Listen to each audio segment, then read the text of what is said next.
Hello, everybody, and welcome. This is the Calling All Patriots podcast. We're glad to have you here with us. Basically, what I'm doing right now is it's about one. Okay, starting over.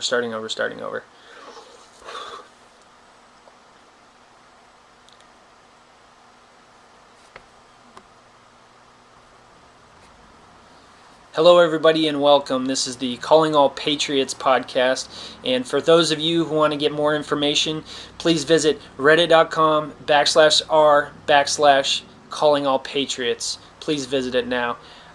We're here to contribute to the cause of freedom, peace, and wisdom.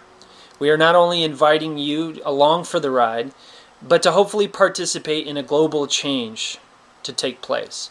Our culture is at a breaking point.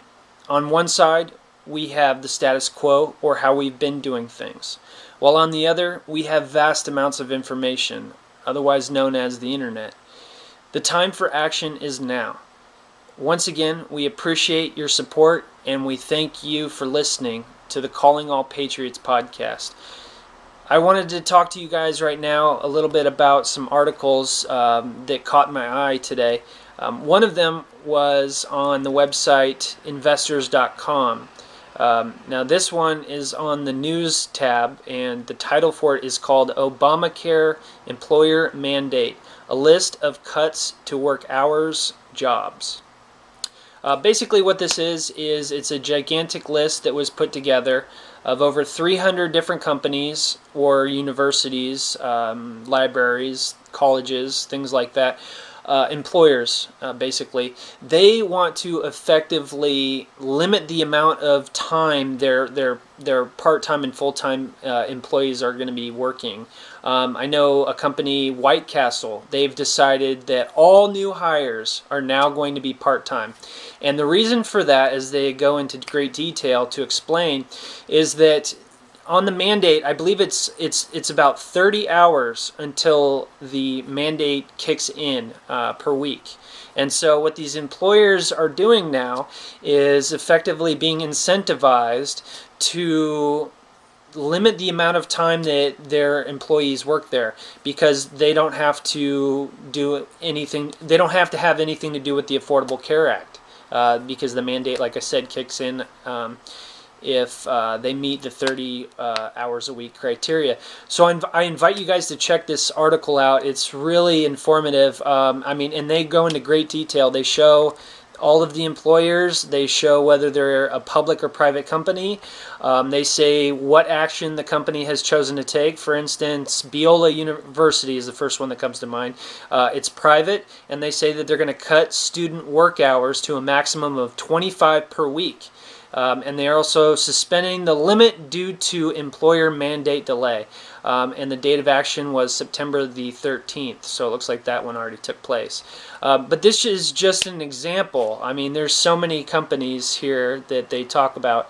Sam Houston State University, a company by the name of Auburn Hills, all these different schools. I mean, I was listening to the comments on Reddit, and people are really not understanding why not all of them, but a huge chunk of these companies are educational companies.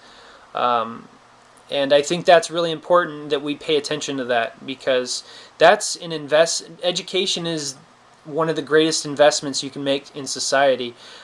If you fund education well and everybody can learn as well, those members of society are going to be productive when they grow up. It's just that's the way it is, the law of the land. And so please check it out. Just for the intro on this article, it starts out, Obamacare's impact on jobs is hotly debated by politicians and economists. Critics say the Affordable Care Act, otherwise known as Obamacare, with its employer mandate to provide health insurance, gives businesses an incentive to cut worker hours. This year, report after report has rolled in about some employers restricting work hours to receive fewer than 30 per week. The point where the mandate kicks in. So that's that's no surprise there. Data also will point to a record low work week in low wage industries. So things like fast food or retail companies, the typical job that a high school kid might get. Then it says, in the interest of an informed debate, we've compiled a list of job actions with strong proof that Obamacare's employer mandate is behind cuts to work hours or staffing levels.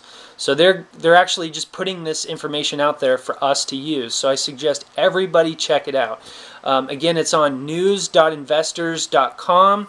And the title for this guy is called Obamacare Employer Mandate, a list of cuts to work hours and jobs. Okay, the next article that I wanted to talk to you guys about, this one is really important to me. I found this one off of The Guardian. From what I understand, they're a pretty reputable news source, and I'm not going to rely on any one news source, so you're definitely going to hear lots of different sources from the information that I give you guys. But this one is on The Guardian, and it's under World News, and then you hit Surveillance, and it's called U.S. Intelligence Chief Urge Congress to Preserve Surveillance Programs. Officials refused to say in Senate testimony whether the cell site data had ever been used to pinpoint an individual's location. So that was the whole point of this article.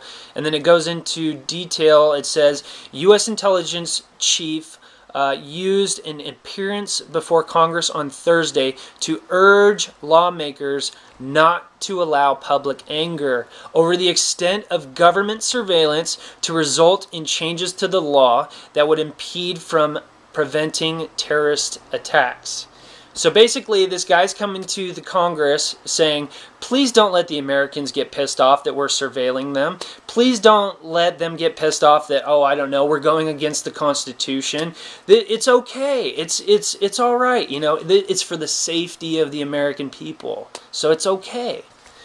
General Keith Alexander, the director of the National Security Agency, conceded that disclosures by the whistleblower, Edward Snowden, quote, will change how we operate. So wow. To me, that sounds, just from my experience and what I know about history, that sounds like we need to come up with a way to make sure that there are no more whistleblowers. And the way that that's going to happen is if we spy on every American woman and child, man, woman, and child. Excuse me.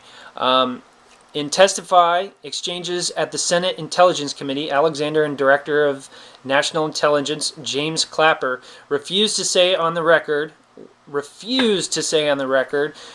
the NSA had ever sought to trawl cell site data, which pinpoints the location of individuals via their phones. I mean, yeah, it sucks he's not going to mention it, but I mean, are we really surprised? I mean, come on, these guys are trying to hide everything that they do. Quote, the NSA leadership built an intelligence data collection system that repeatedly deceived the American people. Time and time again, the American people were told one thing in a public forum, while the intelligence agencies did something else in private. Then it goes on to say, Wyden and his fellow Democrat Mark Udall used public hearing to press the intelligence chiefs on aspects of the top secret surveillance infrastructure. He would not be drawn on any past attempts or plans to store cell site data for security reasons.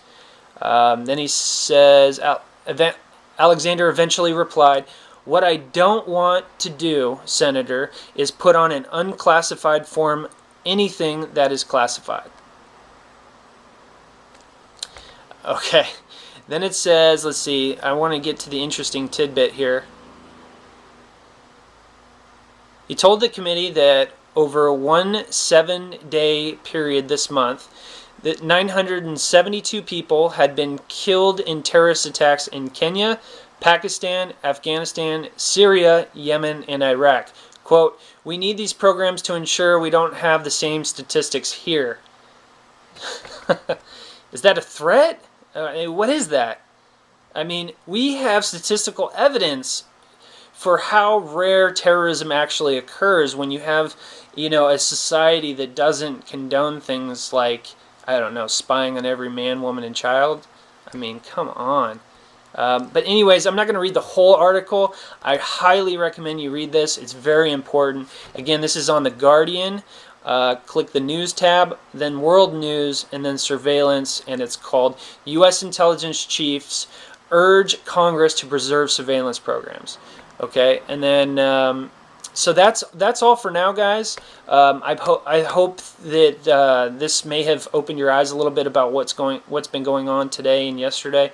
So please do everybody a favor, speak out about this.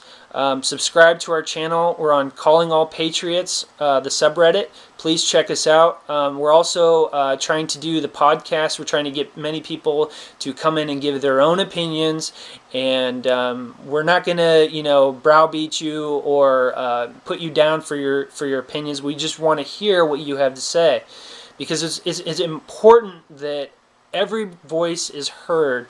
Every voice that wants to speak out against what's going on, it's important that you speak out. And this is all I'm doing right here is just one outlet for us to do that. So again, thank you guys, and please subscribe to Calling All Patriots. Thank you.